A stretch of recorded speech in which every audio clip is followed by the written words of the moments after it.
ఒకరోజు వైశ్యమునులు కైలాసంలో పరమేశ్వరుణ్ణి సేవిస్తూ ఉండగా పరాశక్తి అనుగ్రహం కోసం దేవీ సూక్తమును జపిస్తూ తపస్సు చేస్తూ ఉండగా పరాశక్తి ప్రత్యక్షమై వరమును కోరుకొమ్మని చెప్పగా అప్పుడు సమాధిముని తనకు తన బంధువర్గమైన 102 గోత్రికులకు మోక్షమును ప్రసాదించుమని కోరాడు. పరాశక్తి మాత అనుగ్రహిస్తూ నువ్వు భూలోకంలో కుసుమశ్రేష్ఠి అన్న పేరుతో వైశ్యుడిగా జన్మిస్తావు. నేను నీ కూతురు వాసవి కన్యకా పరమేశ్వరి పేరుతో జన్మించి ధర్మరక్షణ కావించి మీకు మీ గోత్రికులకు మోక్షాన్ని ప్రసాదించెదను అని వరమిచ్చాడు. పూర్వం వైశ్యమునులలో శ్రేష్ఠుడైన సోమదత్తుడు సౌభాగ్యవతి అను దంపతుల సంతానం కోసం పరమేశ్వరుణ్ణి ప్రార్థించారు. పరమేశ్వరుడి అనుగ్రహంతో సౌభాగ్యవతి ఒక బాలికను జన్మనిచ్చింది. ఆ బాలికకు కీర్తి కన్యక అని నామకరణం చేశారు. ఆ బాలిక దినదిన వర్చస్సుతో పెరిగి యుక్త వయస్సు రాగానే ఆ సమయంలో పరమేశ్వరుని దర్శనార్థం వచ్చిన చిత్రకుంటుడు అను ఒక గంధర్వరాజు కీర్తి కన్యకను చూసి ఆమెను తనకిచ్చి వివాహం చేయమని సోమదత్తుడిని కోరాడు. కాని సోమదత్తుడు మరియు 102 మంది వైశ్యమునులు అందుకు తిరస్కరించారు. చిత్రకుంటుడు కోపంతో మీరందరూ భూలోకంలో జన్మించి అగ్నికుండంలో పడి భస్మమౌదురుగాక అని శపించాడు. నిష్కారణంగా తమను శపించిన చిత్రకుంటుడిని మునులు నువ్వు కూడా భూలోకంలో జన్మించి పిడుగులాంటి వార్త విని నీ తల 1000 ముక్కలై మరణించెదవుగాక అని శపించారు. మునులందరూ పరమేశ్వరుని వద్దకు వెళ్లి శాప విమోచనము కోరగా మీరు భరత భూమిని సస్యశ్యామలము చేసి మోక్షము పొందుతారు అని ఆశీర్వదించి నేను నగరేశ్వరునిగా అవతరించి మిమ్మల్ని రక్షించెదను అని పరమేశ్వరుడు శాప విమోచనం చెప్పాను. 714 గోత్రికులైన వైశ్యమునులు మహాగిరి ప్రాంతంలో జన్మించి వ్యవసాయము, పశు సంరక్షణ, వ్యాపారములు చేస్తూ ధర్మబద్ధులుగా పేరు తెచ్చుకున్నారు. చివరికి ఆంధ్రప్రదేశ్లో గోదావరి తీరాన పశ్చిమ గోదావరి పెనుగొండ ప్రాంతంలో స్థిరపడ్డారు. సోమదత్తుడు కుసుమశ్రేష్ఠిగా, సౌభాగ్యవతి కుసుమాంబగా జన్మించారు. సాక్షాత్తు బ్రహ్మదేవుడు భాస్కరాచార్యులుగా, చిత్రకుంటుడు విష్ణువర్ధన మహారాజుగా జన్మించారు. 10-11 శతాబ్దములలో కుసుమశ్రేష్ఠి సుమారు 18 పరిగణాలను పెనుగొండను రాజధానిగా చేసుకుని వెంగి దేశాన్ని పాలించాడు. రాజమహేంద్రవరం రాజైన విష్ణువర్ధనుడి ఆధీనంలో ఈ ప్రాంతమంతా ఉండేది. కుసుమశ్రేష్ఠుడు ధర్మరక్షకుడిగా పెనుగొండకు రాజుగా పెనుగొండను పాలించుచున్నాడు.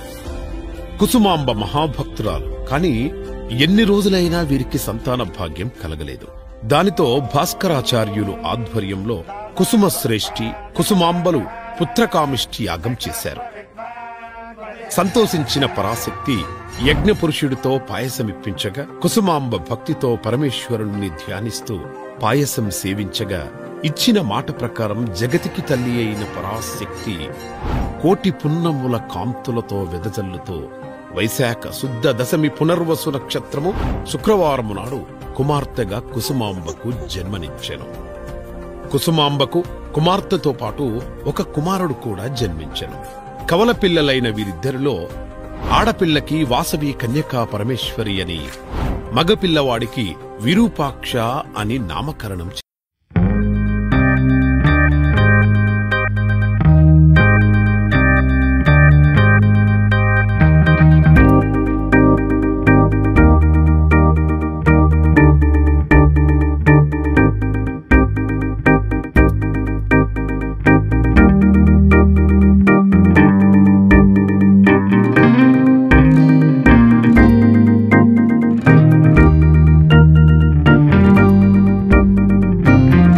పుట్టుకతోనే భూములన్నీ సస్యశ్యామలమై పంటలు, పాడి సంపదలు పెరిగి పెనుగొండ ప్రాంతమంతా సిరి సంపదలతో తులతూగింది.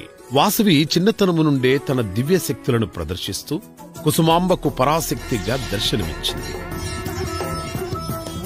5 ఏళ్ల వయసులో బాలవాసవి శరన్నవరాత్రుల్లో పూర్తిగా ఆభరణాలు, పూలమాలలు ధరించి పీఠ మీద ఆసీనురాలై లలితాదేవి వలె అభయ హస్తములతో మహాలక్ష్మి, మహాసరస్వతి, భద్రకాళి రూపాల్లో తల్లిదండ్రులకు దర్శనమిచ్చింది.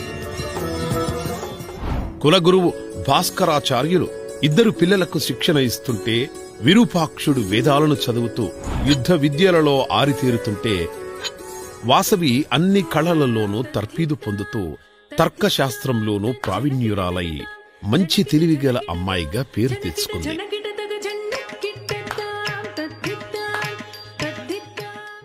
రాజరాజ నరేంద్రుడి తండ్రి అయిన చాళుక్య విష్ణువర్ధనుడు జైత్రయాత్ర ముగించుకుని పెనుగొండ మీదుగా తన రాజధాని అయిన మహేంద్రవరానికి వెళుతూ దారిలో శివాలయానికి వెళుతున్న వాసవిని చూశాడు. తొలిచూపులోనే ఆమెను గాఢంగా ప్రేమించి వివాహం చేసుకోవాలని నిర్ణయించుకుని వాసవి తండ్రి అయిన కుసుమశ్రేష్ఠికి వర్తమానం పంపాడు. వివాహితుడు, వయసులో పెద్దవాడు విష్ణువర్ధనుడికి వైశ్య కన్యనిచ్చి వివాహం చేయుటకు కుసుమశ్రేష్ఠికి ఇష్టం లేదు.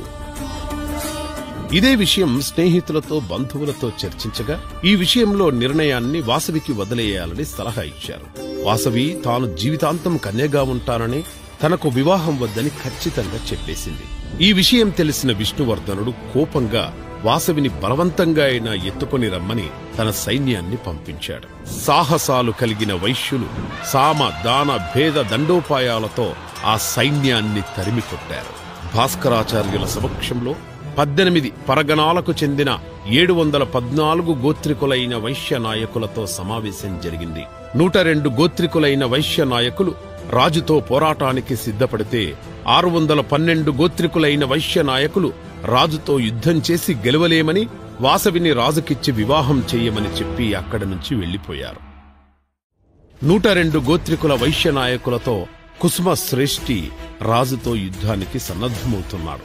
ఈ విషయం తెలిసిన వాసవి అక్కడికొచ్చి తన కోసం ఈ రక్తపాతం వద్దని, ఒకరి కోసం ఇంతమంది సైనికుల ప్రాణాలతో చెలగాటమాడటం సరైన పద్ధతి కాదని, సమస్యకు యుద్ధం ఒకటే మార్గం కాదని, అహింసతో ప్రపంచాన్ని జయించవచ్చని అందరిని ఒప్పించి తాను ఆత్మహుతికి సిద్ధమైంది. వాసవితో పాటు 102 గోత్రికులు కూడా ఆత్మహుతికి సిద్ధమయ్యారు. అందరూ అగ్నిప్రవేశం చేయనవసరం లేదు, కుటుంబానికి ఒక పుణ్య దంపతులు మాత్రం అగ్నిప్రవేశం చెయ్యాలని చెప్పగానే అందరూ అంగీకరించారు. భాస్కరాచార్యులు గోదావరి తీరంలో 103 అగ్నికుండాలను సిద్ధపరిచారు. వాసవితో పాటు 102 గోత్రికులు తల్లిదండ్రులు అగ్నికుంటాలకు ప్రదక్షిణ చేసి వేదమంత్రాల సాక్షిగా అగ్నిగుండాలలోకి ప్రవేశించి అగ్నికి ఆహుతయ్యారు.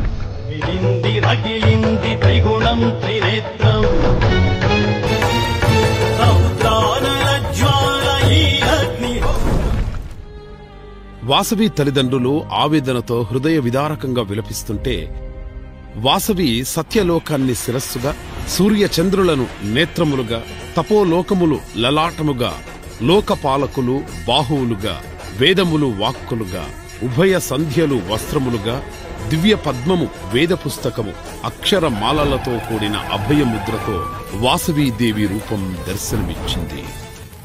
ఈనాటి నుండి నేను మీకు కులదేవతగా ఉండి నిరంతరం మీ పూజలందుకుంటూ మిమ్మల్ని కాపాడుతూ మీ వంశాలకు ఆయురారోగ్య ఐశ్వర్య సిద్ధి కలిగిస్తూ ఉంటాను అని మాట ఇచ్చింది. అదే సమయంలో పెనుగొండ సరిహద్దుల్లో ప్రవేశించిన విష్ణువర్ధనుడికి పిడుగులాంటి ఈ వార్త తెలిసి తల 1000 ముక్కలై అక్కడికక్కడ మరణించాడు. తమ వంశం నాశనం కాకుండా కన్యగా మరణించిన వాసవి కన్యకా పరమేశ్వరిని అందరూ పూజలు చేస్తూ పెనుగొండలో వాసవి కన్యకా పరమేశ్వరి ఆలయాన్ని నిర్మించారు.